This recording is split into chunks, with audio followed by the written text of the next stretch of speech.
Hey there, it's Ashley Stahl here, counterterrorism professional turned career and business coach, and I am here for those moments when you look in the mirror and you realize it's time to make some sort of radical change or U-turn in your life so that you can stop operating on cruise control and start living your life on purpose. So join me here on the U-Turn podcast every single week, where you're going to be hearing from inspiring, insightful guests, be it CEOs, spiritual leaders, love experts, or of course, yours truly, so that you can become your very best self without having to take life so seriously. And don't forget, if you head on over to youturnpodcast.com, that's YOUTURN podcast.com, you're going to get access to show notes, which have books and resources mentioned by our guests, as well as access to one of my 4 free e-courses over at youturnpodcast.com.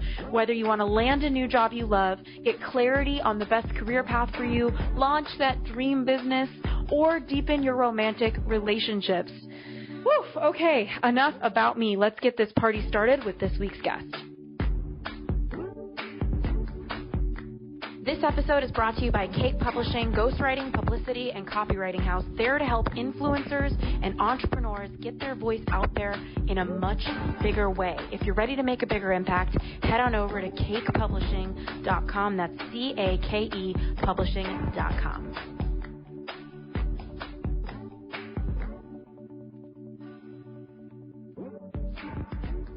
Hey everybody, it's Ash here, and I'm with Jennifer Russell. She's dedicated to evolving the way that we all lead and the way that we all love, 2 very important things, obviously. And she's worked on the executive teams of several high-impact startups, helping bring more than 40 new environmental technologies to market. She's also helped thousands of executives and entrepreneurs, and now thousands of you, create successful businesses, thriving cultures, whether that has to do with their universal values or their purpose. And today we're going to be talking about the 4 faces of incorruptible power. This is a leadership model that Jennifer has come up with to learn how to lead, how to serve, and how to inspire just about anybody. So this is going to give you the opportunity to kind of come up with a mental map of the terrain of your own influence in your life, in the workplace. And it's a tool that's going to help you learn where you're claiming your power and maybe where you're not claiming your power and where there's some opportunity there. So Jennifer, welcome, and thank you so much for being here. Oh, what a warm and wonderful introduction. This is a favorite topic of mine, so there's no doubt that we're going to have some juicy conversation and cover some great territory. Thank you for having me. Yeah, it's an honor. I mean, I just love influencers like you who have come up with content that is your own intellectual property, and it kind of helps people typecast themselves so that they can better perform in their lives. So I'm curious to hear, how did you get to this place where power was a topic that you are, diving so deeply into? Yeah, thanks. I was born to these extraordinarily different parents. On the one side, my father was this enormous man, both, in stature. He was 6'4", 250 pounds, really big, strong, warrior-like man, but also in demeanor. When he entered a room, everyone felt his presence. Everyone looked to him and keyed off of him. He was quite a formidable force of nature. And then on the other side, I was born to a mother who was just extremely spiritual, extremely loving, extremely creative. She just captured my heart and expanded my mind and spirit in ways that I never would have gotten to without being brought up in the kind of ways that she brought me up. And so I had these 2 very powerful figures growing up, and they were polar opposites, right? They could not have been any more different. And you might say archetypally, like he was the archetypal masculine, if there was like a stereotype, and she was the archetypal feminine. And so growing up watching these 2 and having this just deep need to, audaciously change the world. I from a very young age, really wanted to do something important with my life and really wanted to leave the world better than I found it.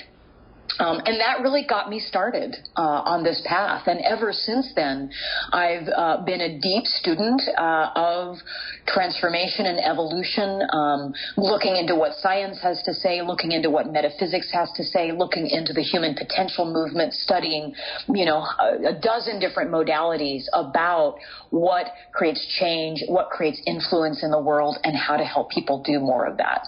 So that's been my early history. Wow, incredible. And, just for myself, having made all of my success emotionally, financially, spiritually, it's all come from the ability to connect with people and move a room in some way. And so I think that, it just can't be underestimated, your ability to hold the charisma and inspire or fascinate people. So I know you mentioned, before we started recording we had a conversation, you said there were 4 faces of incorruptible power. So there's the active masculine, the receptive masculine, also could be called the passive masculine, the active feminine, and the receptive feminine, also known as the passive feminine. So I'm curious, just for everybody listening, I would love for people to walk away and think, okay, this is the one I am, or this is where there's an opportunity for me. So I'd love for you to just break these down. What does the active masculine look like? What kind of person? What kind of behavior? Talk to me. Yeah. Well, let's dive in, and I just want to add to the first statement you made that I'll go as far as to say that anything worth doing is worth doing with others, right? And there are the projects that we take part in that are really just about the self and developing ourselves, and those are incredibly important. But there's a whole range of evolution that's only available when you begin to collaborate with the other human beings on this beautiful planet. And really, I define power as the ability to consciously and deliberately influence the world around you. And it's the ability to change your life, shape your perception, and make things work for and not against you. And so this is a really relevant topic, this idea of power. And mostly it needs a makeover, if you will. Mostly our ideas around leadership and power fall into one of 2 places. Either we have it that there's a lot of abuse of power and power is corrupt, or we marginalize it and sort of run away from it saying, no, this stuff is bad, and we pull back. And when you're pulling back, and this is what I see in individuals when I work with them, is that they're like 1,000 pullbacks. They're like, well, I don't want to be too loud, and I don't want to be too quiet. And then I don't want to be too forceful, but I don't want to be too meek. And I don't want to be too this and too that. And pretty soon you're pulling back and pulling back and pulling back. And you cannot achieve influence in the world when you're 1,000 pullbacks between 2 negative poles. The world doesn't need you to be less of anything. It needs you to be more of everything, right? And more expressed. And so that's really what I'm trying to unlock for people is in these 4. And so we'll dive into what they are real quick. I know you've asked for the first one, but I just wanted to give a little context. And I want to say one thing about the incorruptible piece, because we said that these are the 4 faces of incorruptible power. And I added that word with a lot of intentionality. And you intentional? No. I just threw it in there just to You don't seem like you think about these typecasts at all. So, yes. And I threw in the word incorruptible because I just want to acknowledge, there's a reason that many of us are wary around this idea, this topic. Yeah. And, we've been given so many examples in our lives of power gone awry. And I will tell you from my experience, the power is not what's corrupt. It's the selfishness that's corrupt. It's the greed. It's the manipulation. Those are the things that corrupt. Power is literally the ability to consciously influence the world around you, to create it in the image that, if you are really connected to your heart of hearts, is a beautiful world that we all know is possible. So when I say incorruptible power, I mean the kind of power that comes from a version of you that is motivated by what I'll call transcendent values. Wow. Right? And a transcendent value means a value that if you multiply it across all people, across all time, that nobody loses. right? You know, if your value is greed, more for me and less for you, which just happens a lot in business. You know, there's an extractionary mindset of resources, and if your value is compassion, if your value is love, if your value is courage, right? Some of these values, then you can go all the way and know that anything you do in service to that value, everyone wins. And so that's the kind of brand of power I'm talking about. That's so interesting. And also just coming from the Pentagon and coming from counterterrorism, this is like a deep topic for me. And I don't know if I've ever really talked to anybody about power in the way that you are about to deliver. I think that I struggled a lot in the Pentagon with my own power and being surrounded by power, whether it was actual weapons, you know, in my meetings. Yes. I used to travel a lot, and I would oversee simulated bombing exercises and all sorts of different things that I remember feeling really confused about my own power because I had taken on the role of a colonel. I had replaced a 65-year-old colonel when I got my first job at 23. And there was just a lot of confusion on my side of like, what does my power look like? How do I be powerful? And how do I be inspiring? Because A, I wanted to gain people's respect, but B, I didn't want to do it the wrong way, like especially with femininity. So I'm really curious what you have to say for all those ladies listening too, because especially when I have keynote speaking engagements, you know, like my PR and ghostwriting house, Cake Publishing, I'm always on the road doing some sort of speaking thing for it, just talking about branding yourself. And I always kind of feel confused before I step on stage, like how tight does my dress be? Like, so I'm also curious around sexual power, you know, being a woman and like what that looks like. So yeah, talk to me. We're going to definitely get into that. What a fascinating background. I mean, you and this topic, I mean, I imagine you have a lot to say and share given the experiences and being part of the Pentagon and our government at a high level. You know, they do a lot of good in the world, but a lot of weird. The decision-making comes from a fear. There's an us and there's a them, not 100%. Realizing we're all just global citizens of planet Earth. There's one planet and we all share it. So every decision made from us and them, winners and losers, is ultimately self-terminating. Yeah. In other words, it leads us down a path where some people win and some people lose, and the amount of winners and the amount of losers, the disparity between that grows and grows and grows until in the very end, you have no one left. And so we really need to upgrade in our governments, in our corporations, in our love lives, how we relate to this idea of power. And I don't want to disempower anyone. I actually want everyone to feel more powerful. And it's also ingrained in our culture. It's like winner take, like different expressions, winner takes all. It's like there's so much taking energy. And I think that it's also a good moment for anybody listening to ask yourself, like, are you unconsciously, I know if it's unconscious, you don't see it, but subconsciously maybe playing this out where you are looking at your negotiations or your job opportunities or your relationships, and maybe there's a part of you that wants to win or get more without realizing that it doesn't feel like a win-win. So maybe this is an opportunity as well. But yeah, I would say there's a lot of weirdness in the Pentagon for sure. I mean, that's the only way I can put it. We could do a whole podcast just on that topic. Yeah, totally. It would just sound like me having a crying meltdown. Yeah. So sorry. Yeah. So let's look at these four faces. So there isn't just one is really the first point. Yeah. Right. We've sort of been culturally trained for looking at just this first face of the four, and that face is like you said earlier. There's an active side of power, which is very outward moving. Like energetically, if you were going to draw it, it was like it's moving away from you to out towards others, right? And then there's a receptive power, right, where it's really moving towards you and from outside in, where you're receiving. Right. And then there's a masculine kind of archetypal stereotype personality that this power tends to express through. And then there's a more feminine version of that. And so the active masculine is really what I call the energy of penetration. Right. It's an assertive energy, and it's willing to penetrate the space with your values, with your aesthetic, with who you are, with what you believe.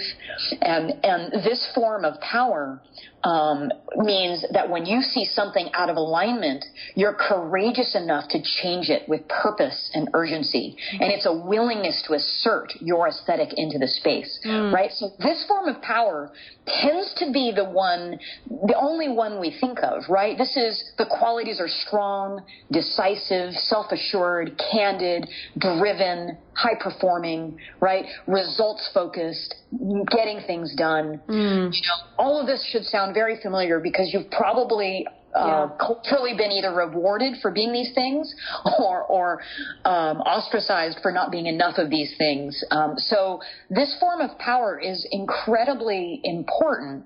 And if you've marginalized it in yourself and you're more the wallflower where you don't speak up, where you enter a room and no one knew you were there, then I would be the first in line to encourage you to know that actually we would all be better off with your voice in the symphony. We actually need your perspective for us to have a full, complete one. And how does somebody do that, Jennifer? Like, I actually have a friend, so I'm in a really empowered group of boss babe girls.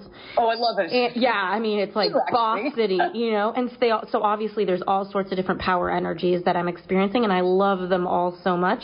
But there's one girl in the group that I don't know her very well, and it's because I've never seen her in her active masculine. Like, whenever we're at dinner, all the girls are like, we're all talking over each other because it's so much exciting energy.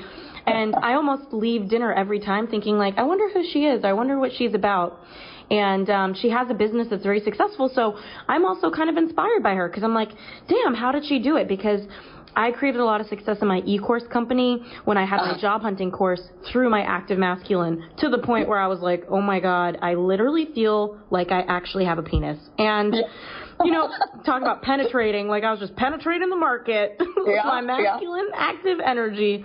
And so I'm curious to learn, how can this person speak up? Because whoever's listening, they're probably thinking, well, yeah, I am scared to do this. And I know that there's limiting beliefs and all sorts of healing that they can do. But what do you suggest is maybe a starting point? Because obviously it's a little much of a commitment to be like, all right, time to speak up if they haven't been doing it forever. Yes. It's the exact question that everyone wants to know as you start to go into each one. So if this one isn't natural for you, right? If this isn't just the way that you walk through the world, and that's a lot of people actually, then there's a kind of a surprising access point to it. There's two. One is really understanding what you value to begin with, right? So when you're in a space, like, what value are you actually a stand for? And sometimes you actually don't know. You're just listening. And you're having an internal dialogue that no one else is hearing. Mm-hmm. And if you were to sort of put that on loudspeaker and look not just at all the garbage that might be there, but really look into the values that are there. And specifically, sometimes I'll have people access it by looking, what are their judgments, right? Mm-hmm. What are their complaints? And we've learned to have a negative relationship to our judgments, right? To judge our judgments, and then we judge ourselves for having judgments, and everybody knows it's better not to judge people, and we aspire towards accepting others by making our judgments wrong. And yes, there is a lot of truth to that. And what I would say is, in order to conjure a judgment, you have to be able to contrast what's occurring with your idea of what it should be instead.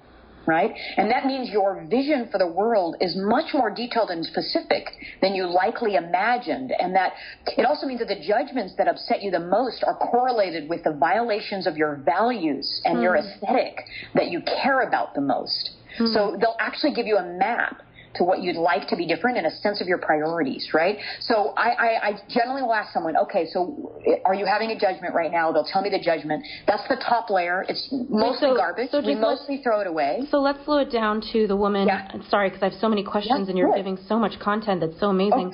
So let's say the girl at the table, because I kind of look at her and, she's looking around, and in my head it's like, doo, and I'm like, what's going on in there? And so let's say it's the girl at the table. The first step would be to ask her, like, what is the judgment she's having about the situation as she's looking around, or what are the thoughts she's having about everybody? Yes. It's and herself. There is a way that she would like things to be different that would have her be more wanting to express herself, to assert who she is and what she cares about. And so there's likely something missing for her to want to do that. And if you all got to hear from her what that thing that was missing is, you probably all agree that everyone would be better off if there was more of that. Interesting. Okay. Maybe for her, and we're making this up, so maybe if she listens to this, she can corroborate. She probably will, and she'll know it's her. She'll be like, "Thanks, Ashley, for the freebie." Maybe it's a value on pausing and slowing down, and the energy feels chaotic and frenzied, and like everyone's talking over each other. And isn't that rude? Aren't these ladies rude? They just never pause. They never even listen. Maybe those are the like top level judgments. And if they would just slow down and would not bring so much frenetic energy, it would feel so much safer, so much better for everybody. So that's the judgment, let's just say. Okay, so that's the first step. And then after that, what would she do with that? And by the way, can I ask you, is there a value? Are you arguing that we should step into all four of these different phases? Or Absolutely. Okay, because I was going to say, maybe this girl is like, hey, I kind of like it on the quiet side, you know? Like, it's nice and crickety over here, and I'm happy. And there's no problem with that, you know? So I'm curious. Well, so you're suggesting. That's a really good question. So you know, there are two strings of thought about growth. One is to play to your strengths, and the other is to develop your weaknesses. Mm-hmm. Now, what I'll tell you is that if you want transcendence, if you want to evolve, you want to grow with agility and grace, more range, right? So you want to address the places in you that are difficult for you to go if you want to make an evolutionary leap. If you want to get somewhere fast, you want to play to your strengths. So what I would say is to anyone who finds any one of these four difficult is you're leaving half your power on the table if all you're able to do is stay quiet, but you're never able to assert who you are and what you believe into a space. You're actually cutting off some of your power. And if you're unwilling to do it, then building the muscles to be able to do it will make you a powerful leader.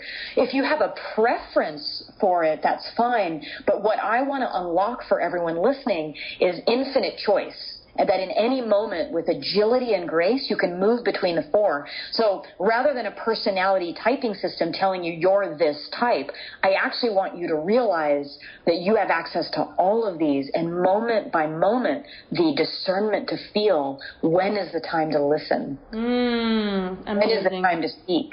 Yes. She may be valuing less frenetic energy and more space for each person to actually be respected and given their due. Wow. And if we were to feel into that, she'd have some judgments, and we'd actually throw away that top layer of judgment she might have. And I'm not saying she does. She probably loves all of you. So she does. But you know what? Thanks to you, Jennifer, next time we have dinner, I already see us, because all these girls live like healthy food, whereas I'm kind of like the mediocre eater. So I already picture it now. We're going to be at like some vegan restaurant. She's going to be quiet. I'm going to be like, listen, I just did a podcast with Jennifer Russell, and I'm curious what judgments are coming up for you right now about this table. And I'm totally going to try it on and see. She's conscious enough to do it. So I'm going to try this out and be like, well, how can this table create more value for all of us through your judgments, you know? Okay, great. So you might ask the question this way, which is after you look at the judgment, I ask the question, so now you've got a little bit of the judgment, and then you go, what value that's precious to you is being violated? Oh, beautiful. Wow. What value that's precious to you is being violated? Now we're getting into the juicy bits. That's so right? deep. Because if she says respect or spaciousness or calmness, relaxation, equanimity, balance, any of these ideas, you all kind of get to breathe and feel her say that value that's precious, that feels a little bit like it's being violated. And just her asserting that value is the one she wants in the space. And these are transcendent ones, right? Like everyone would be benefited with more respect. Everyone would be benefited with a little spaciousness, right? Yeah. the sisterhood in me, like the sister in me, like with my friendships, if somebody said like, this is the value I feel it's violated, I'd be like, oh my gosh, like my nurturer would come out, and be like, how do we create that for you? But that's the next question, right? Because respect looks different for everybody. Yes, exactly. And then it's a juicy conversation about what has you feeling respected. And she might say, well, when no one interrupts me or no one interrupts anyone. Wow. That would be a real exercise for this table of girls. Okay. But think about the upgrade of, not to curb your enthusiasm or your passion, but to literally like give the time and space and respect that every statement that each person is saying is due. And what I notice when the energy in the space feels more coherent and less chaotic, that the quality of the conversation starts to raise. It's not even just people start to slow down. It's like the quality of what people want to say in a space that feels more spacious is different. Wow. Yes. So anyway, that's a piece. Okay. So the thing is that with the active masculine, what we really find unsavory about judgmental people is that they're disengaged from causing it to be different. But when you combine a judgment with engagement, you get power, not complaint. Right? So when you feel into what is this judgment, what's underneath the judgment, what's the value that's being violated that's precious to me, and then you're willing to actively penetrate the space with that value. Bring that value to the foreground. Lead with that value so that everyone is feeling that value in the space. When they're around you, in their presence, you can't help but feel those values. Mm-hmm. And often people that don't have the active masculine, you have no idea who they are and what they value.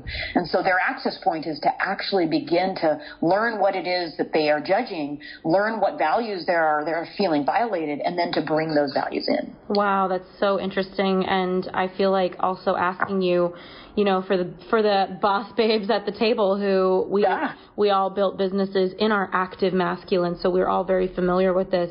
And a lot of us got burnt out and heartbroken over, pushing so hard in business that it hurt our bodies. I went through that and took a year off. So it's like, I'm curious, what is your prescription, for lack of a better term, from Dr. Jennifer over here, the power doctor, what is your prescription for somebody like me or all these other babes who they're sitting at the table and they've built businesses that are, a lot of them have multi-million-dollar companies, and we're all tired, not me so much anymore. I've really healed a lot of that. But what do you suggest for somebody who kind of is listening to this and they're like, damn, I'm in my active masculine like all the time? Yeah.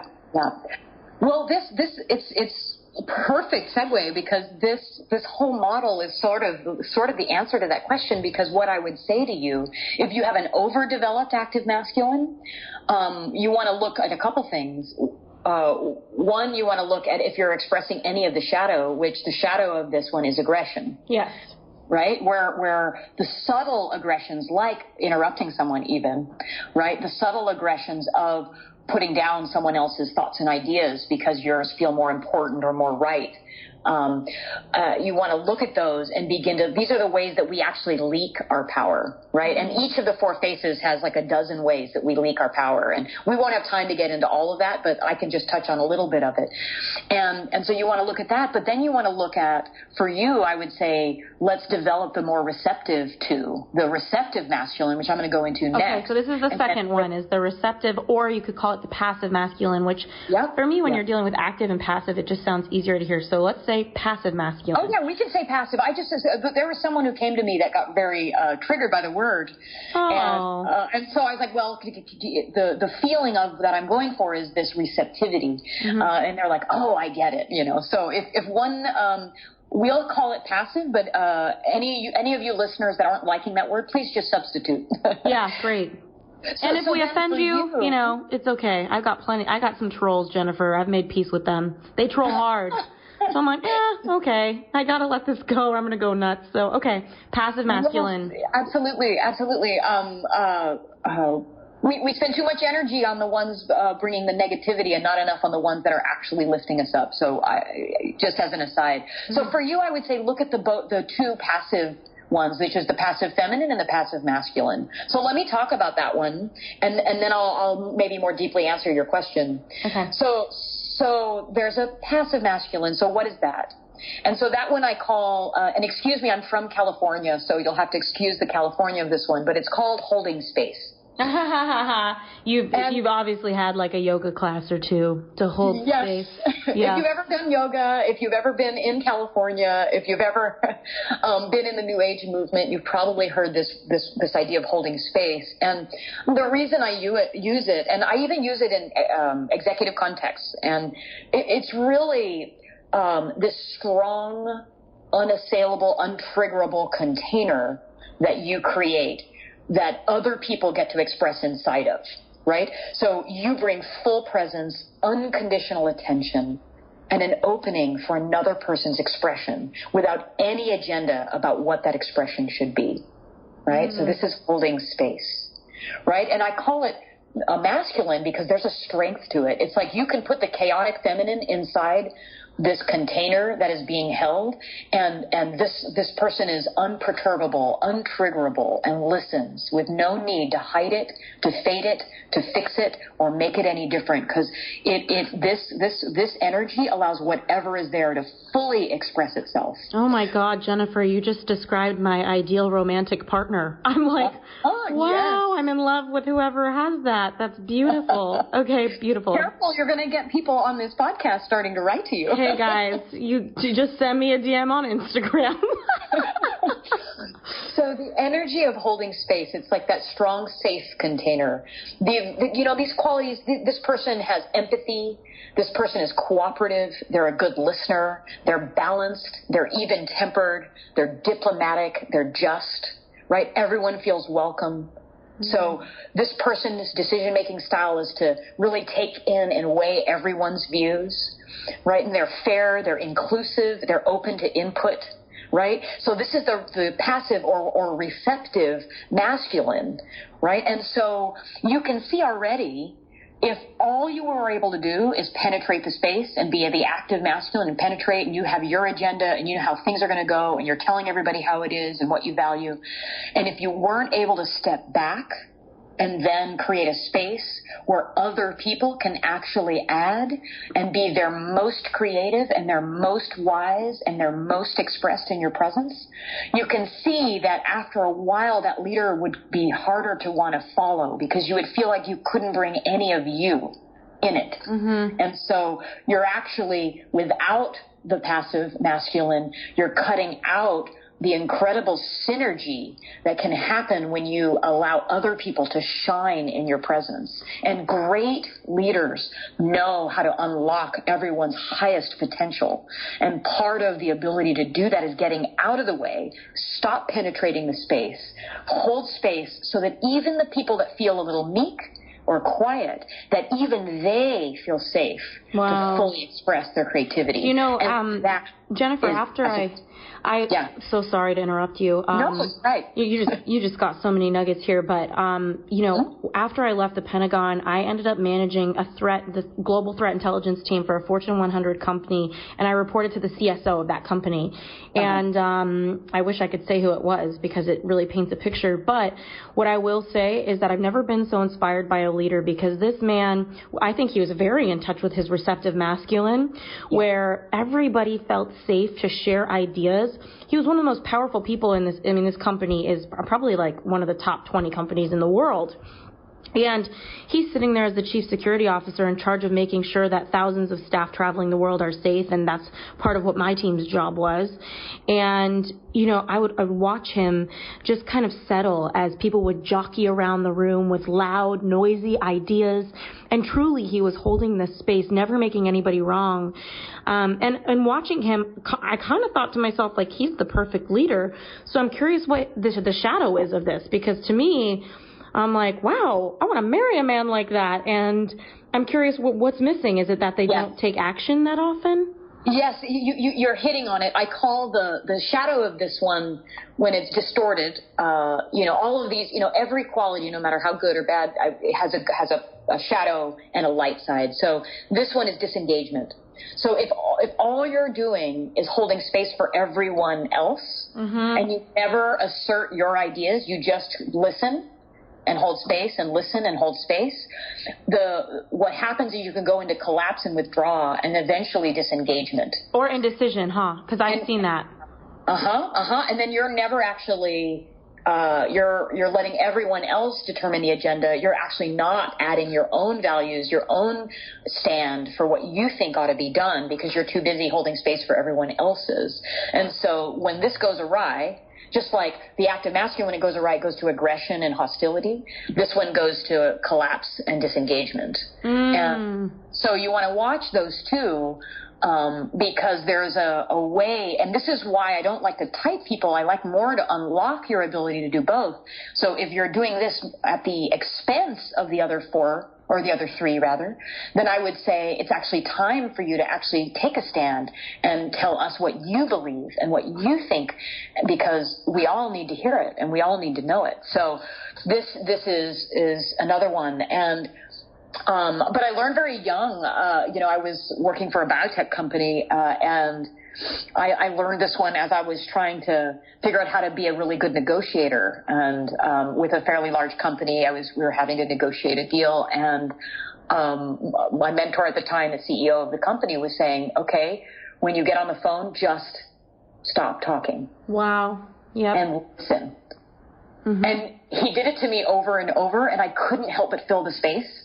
Mm-hmm. Like I couldn't even be with the silence. And so what was happening was all of this stuff was coming out of me because I wasn't able to just stop and listen. And when you stop and listen, you get to the guts of what the person is really thinking, what they're feeling, what their perspectives are. You cannot negotiate without understanding those things. Well, and Jennifer, I wonder what belief system kept you doing that, right? Because if you notice that you're challenged at work to do something different, in your case, it was holding the space on the phone and being more of a listener. And anybody who's listening, if your boss challenges you or you're challenging yourself to show up a little bit differently, and you notice that it's feeling really, really hard for you, A, you're probably dealing with a paradigm, a way of being in the world. And B, I'm curious what thoughts kept you from being able to leave the space, Jennifer? Like, what belief systems you had about the space, or the anxiety or judgment about what it meant if you just left it there. So that's really, really fascinating and something just to offer for everybody listening. And I think at the time, I think it was insecurity. Yeah, I get it. It was, I better prove myself to this person, and if I'm not talking, I have no way to prove myself. Yeah. And so it was just airing the dirty laundry of this epidemic that is everywhere, which is our not enoughness, right? Yeah. We all have a version of we don't like ourselves talk in our own minds of we're not enough this or that, or we're not smart enough or sexy enough, or we don't have a good enough career, or whatever those not enough statements are. And we're reacting out of fear to try to counteract.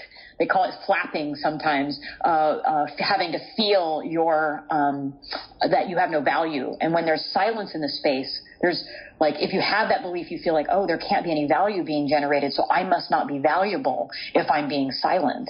Forgetting that the silence, the space between the words, communicates volumes. Like you can change the way an entire room feels. Yeah, it's kind of like with the birds are chirping outside. It's like beautiful noise, but I couldn't imagine if birds were chirping nonstop with no space in between the noise. It's like suddenly the whole world becomes loud and there's really no space to integrate any information. And I'm curious, Jennifer, with these, obviously I'm drawing parallels to my love life because I just can't help my damn self most of the time.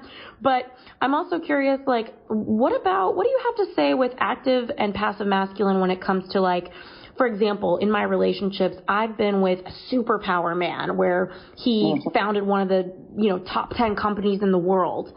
And, so he was in his active masculine when he created it.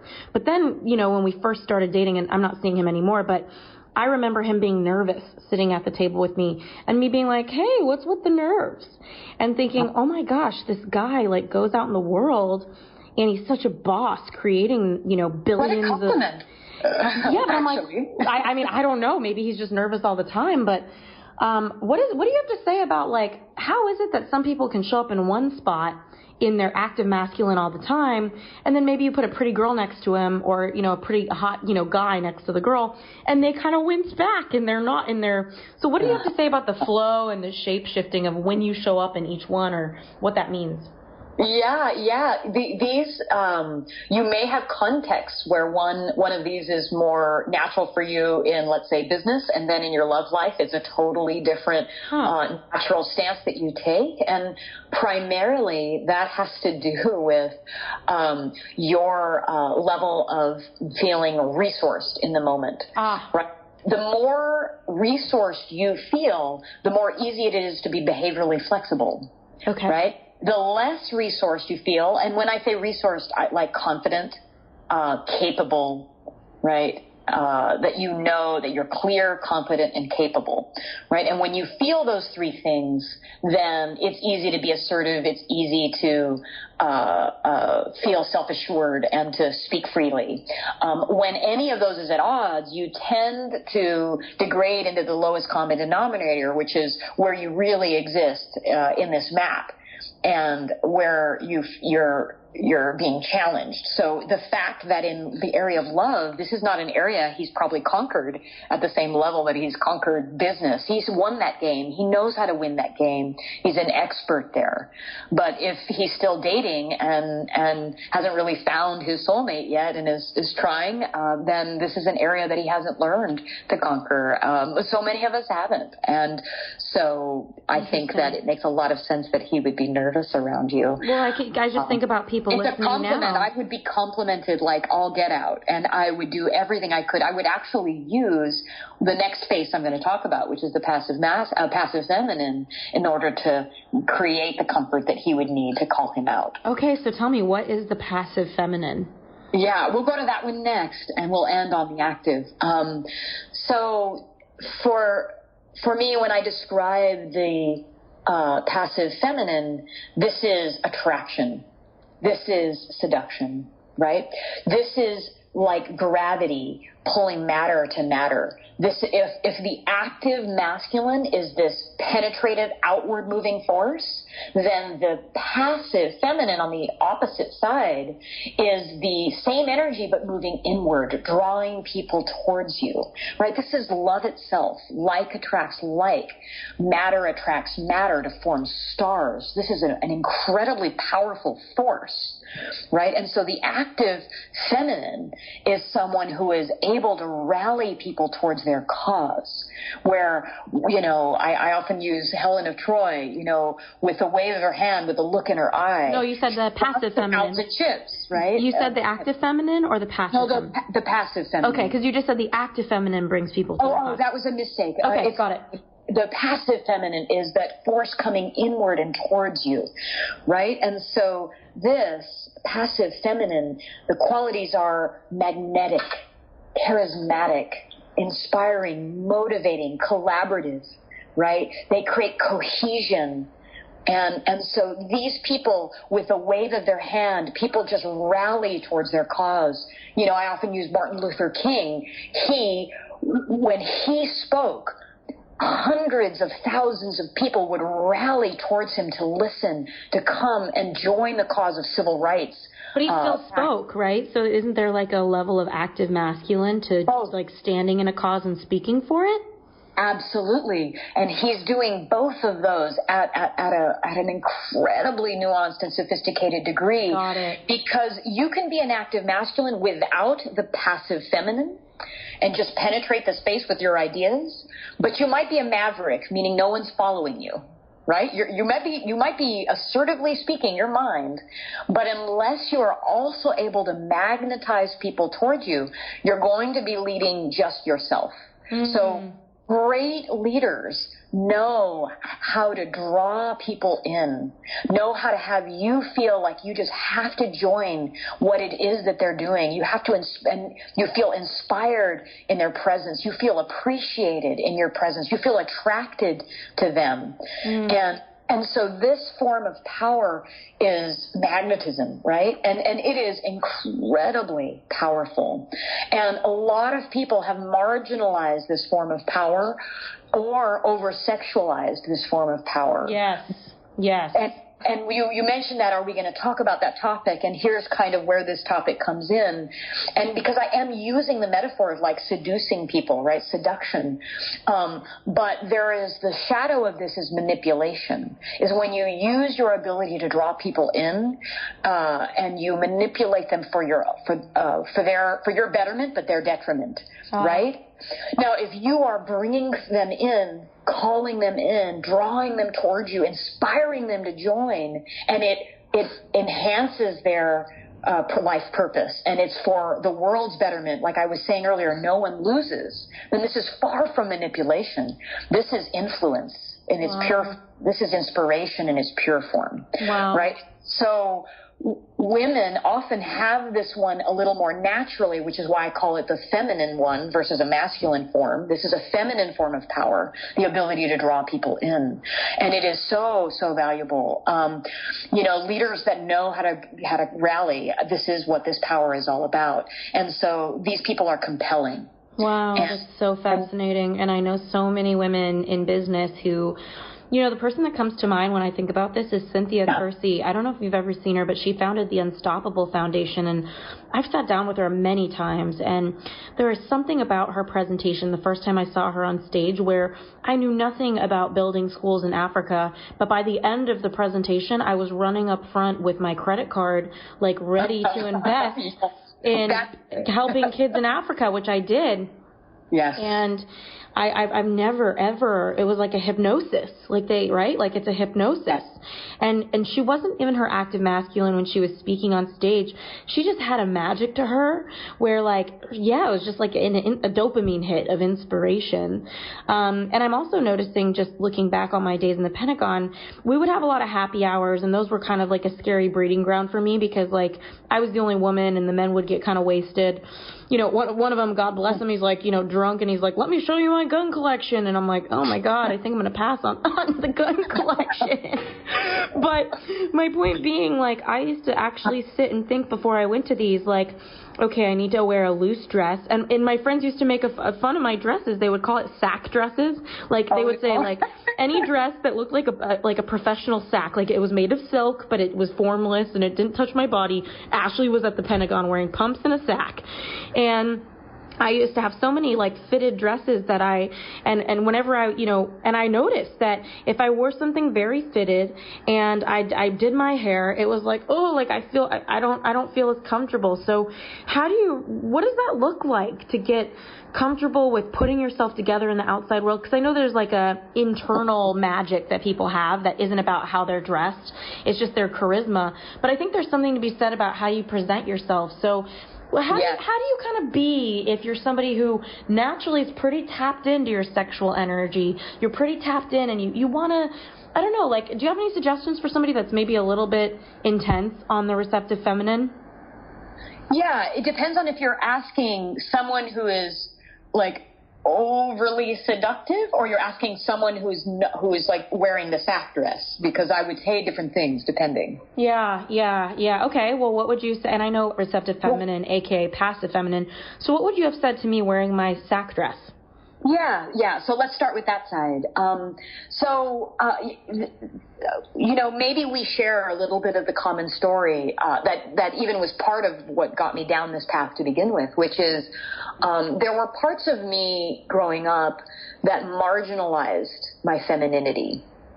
And what I mean is that there were aspects of my femininity, my receptivity, my beauty, and my emotionality that felt like weaknesses. And so I sort of, like you said earlier, I sort of became more of a man when I entered the workforce and took it by storm, doing all sorts of incredible things. And there was not a lot of room for any of the feminine qualities when I was younger.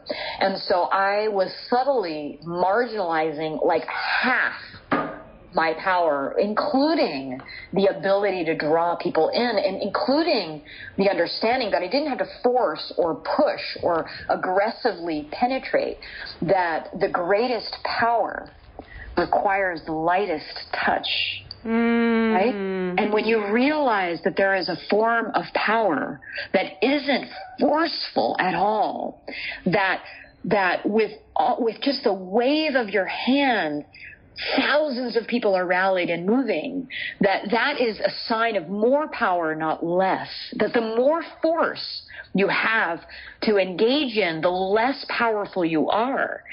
Government is a great example of this, right? If the more they're having to force their agendas is really indicative of the lack of power, because really true power requires very little in the form of force in order to make a lot happen. Wow. So as you're in your sack dress, what I would So bring us back to Ashley's weird dress. Yeah.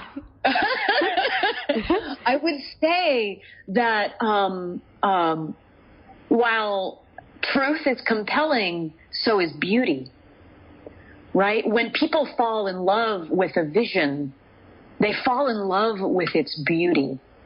Right? And beauty is not just a physical form, but if you are sort of an incoherent, inconsistent embodiment of a beautiful vision, and you yourself aren't willing to be beautiful and feel expressed as a beautiful woman rather than marginalizing it or dumbing it down or covering it up, then there's something awry in the field. There's something out of alignment, right? And so your beauty is part of what draws people in, and it's not just physical. When someone's beautiful, it's really more about how beautiful they feel inside, and then all of a sudden you're like, wow, that's a beautiful human being. It's not just about like the dress anymore. It becomes like being drawn to the beauty of the idea of the person, of how they speak, of the way they dress, and all of that should form a picture that draws people in. So beauty for its own sake is like a value that I want us to all be rallying behind, because the world that we want to live in is a more beautiful one. Wow. Right? Not so poetic. just the most efficient world, right? You know, the leaders that just point at how do we be most efficient, and they forget about how to make the space really nice for everyone. And that's when everyone burns out. When you're not paying attention to everyone's state, you're only paying attention to what you can get out of them, the results, then you're missing it. You actually want to create an environment that pulls out everyone's beauty, pulls out everyone's relaxation, pulls out everyone's inspiration. Well, you know, the head of my master's in spiritual psychology program, he once told me when I was building my companies and I was all stressed out and I was in a relationship at the time with a guy for 5 years, and I remember feeling like I wanted my relationship to just fit into my life because I was so focused on my business, which I'm a very different person now. But he looked at me and he said, relationships are not built on efficiency. No. Exactly. He had something there. This is exactly it. Oh, yeah. This guy was wise man. But yeah. Really wise, because if that, you might get a lot out of somebody in the short term, but 5 years from now, are you going to be able to call on them to join the next cause that you have? And are they going to be running towards you to say yes?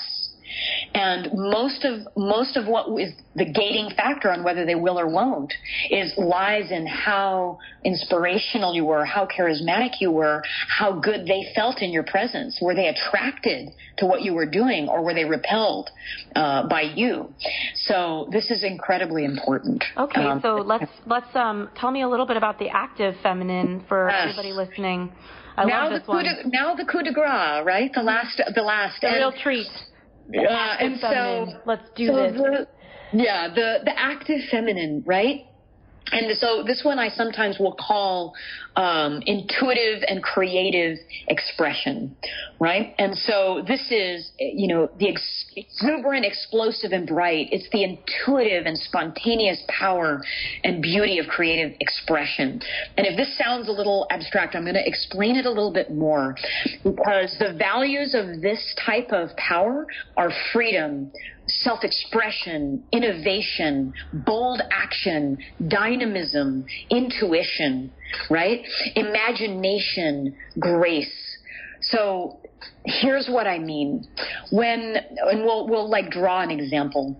If you're in a meeting, let's say, and you've got someone who's in their active masculine holding the agenda, like always, there's always someone that does, saying this is what we need to do, and here's where we're going, and here's what we need to decide. What someone in the active feminine will do is say, wait a minute, stop. We can't go any farther until you and you trust each other. Wow. And so we need to put away the agenda and feel and so what the active feminine does is they feel the entire field and everyone in it. The people in the room, the people that are customers, the people that are stakeholders, all of humanity. They are the systems thinkers of the world. They feel the impact on every part of the system and keep all of that in mind. And since that is always fluid, always dynamic, always changing, they will throw the agenda out the wayside and actually address what's happening moment by moment in the here and now and will serve it. So they are extremely innovative. They're extremely creative. They're able to see what other people aren't able to see. They're able to predict where the trends are going because they're so in touch with the planet and the humans on it and what's needed in the moment. And if a leader isn't willing to stop their agenda and address the elephant in the room, like that people aren't trusting each other or that these two things aren't in alignment, then they're not going to get very far because even if you get people's verbal consent, in the background they'll be undermining the ability of that to really be carried forward, whatever it is that they were standing for. So this active feminine, I'm most excited about it. I mean, I want everyone to have all four, and I'm a stand for giving everyone access and unlocking all the places where we leak our power and don't have all four of these. But if I'm going to kind of get on a soapbox for just a second, one of the things the world needs now is the kind of leader that isn't just coming from a what's in it for me standpoint. How do I make my company beat all of the competition? How do I make my country have the best of everything while other countries have less? But it's how do I look at all of this planet? How do I look at all of this industry? How do I look at all of this nation and act in the best interest of everyone and everything because I feel it. I know it in my bones. And so this active feminine is an incredibly healing energy and a form of leadership that I often am helping people to develop more of. Wow, that's so incredible. I'm speaking at a conference that's all about this in the next couple of weeks, and a lot of political leaders are coming in, so I know that this dialogue is happening now. So, I mean, I know that this can be challenging because it involves like speaking up in some way or asking for something that has an emotionality to it, you know, like saying, you know, we shouldn't continue until these two people trust each other was your example. Yes. I know that could be scary, you know, so there's a lot of receptive feminine out there, a lot of ladies, you know, or men who know how to kind of lure people in through their good vibes.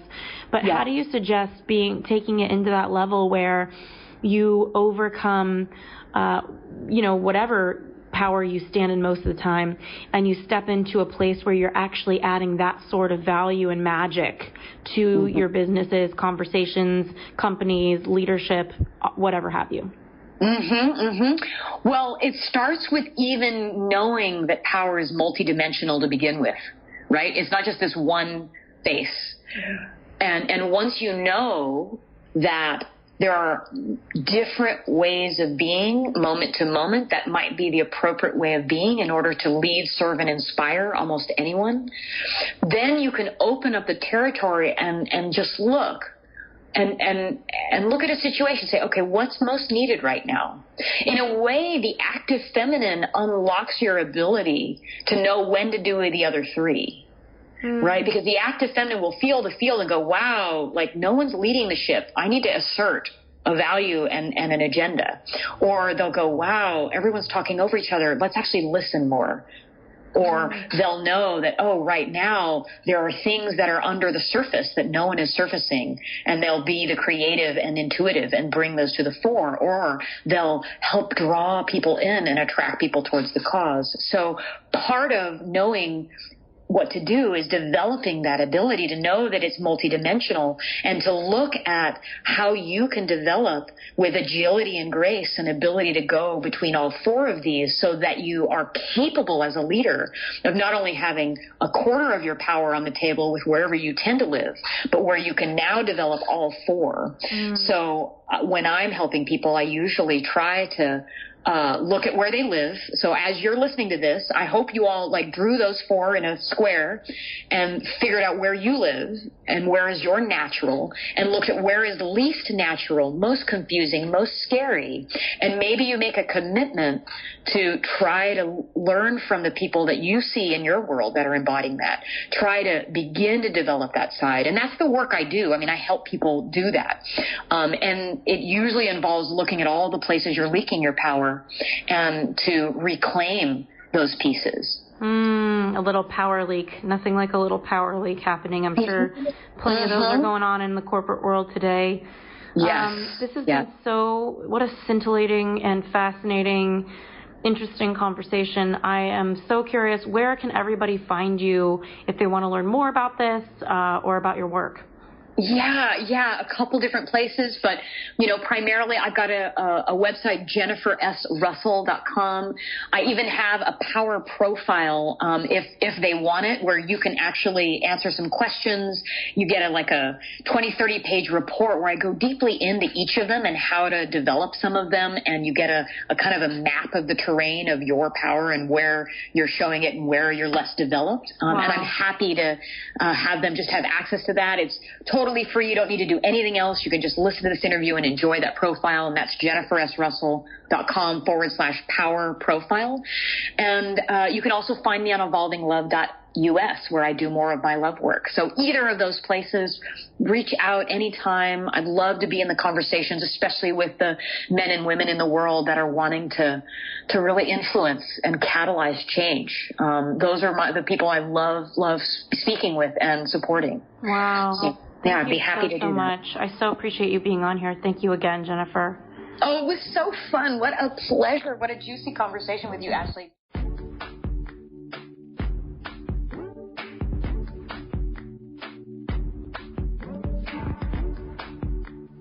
Hey, it's Ashley Stahl. Just checking in with you, wanting to talk about forgiveness.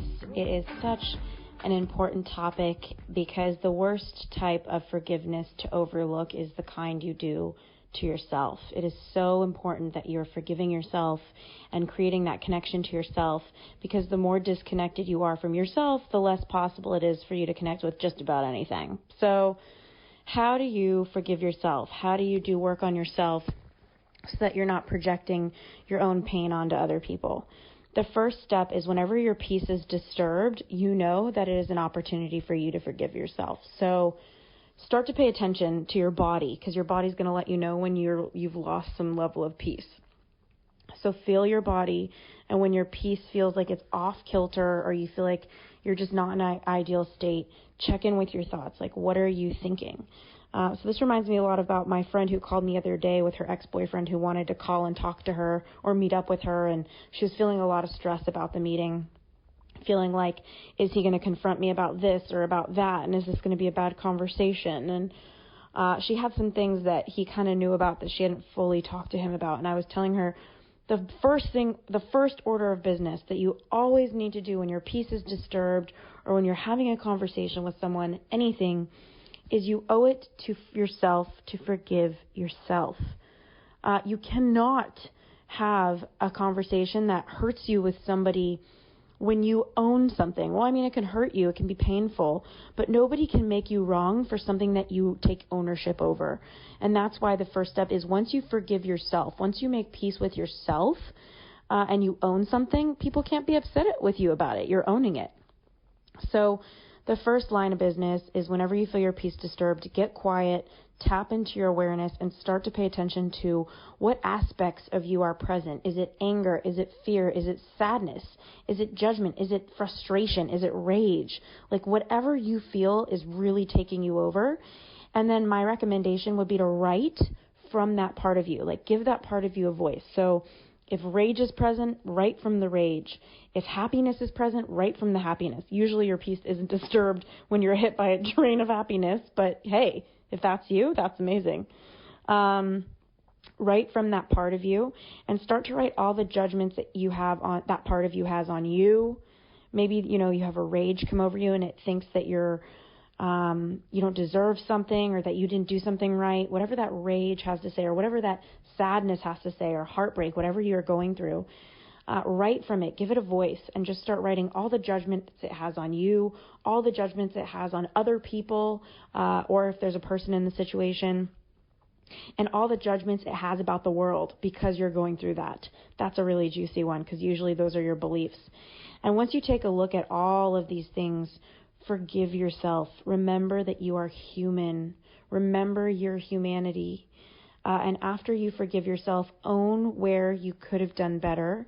Give yourself the space to self-evaluate, and really take a look. Do you really think all of these are 100% true, all the things that this part of you is saying? So let's say your anger tells you that you don't deserve something and other people don't deserve something from you and everybody's wrong, or whatever it's saying. Forgive yourself for that. And from there, really, really move into a place of self-acceptance. And the way to do that is to question the beliefs. And one way I'll do it is, if the anger says you don't deserve something, I'll find evidence that is of the opposite. So maybe the evidence will say, but I do deserve that because I did this, or because I did that, or because I am this. Of course I deserve that.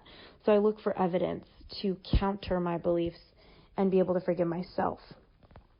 So I know this is really complicated, but whenever your peace is disturbed, all you need to do is remember, figure out what aspect of you is present, get silent, start writing from that part of you, give it a voice, look at the judgments it has on you, the world, the other person, whatever have you, question those judgments, really question those.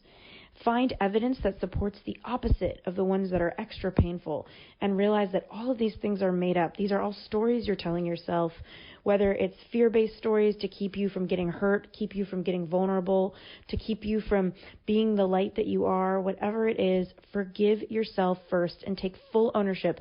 And if you made a quote-unquote mistake in your life, own it. Tell yourself you should have done, you did the best you could have done at that time. You're going to do better next time, and take ownership of it, saying, I'm not proud of it. If somebody confronts you, I'm not proud of that. That's something that I was doing the best I could at the time, but it's not something I would do again. Whatever it is, it's all about ownership. It's all about release. And it's all about first forgiving you. Don't go into conversations with people that want you to offer some sort of forgiveness until you have forgiven yourself. All right, sending you a lot of love. I know this was kind of nebulous and complicated, but not really. Excited to hear how this goes. Tweet at me, Instagram me at Ashley Stahl, at U-Turn Podcast, YOUTURN Podcast. Really excited to hear how this resonates for you.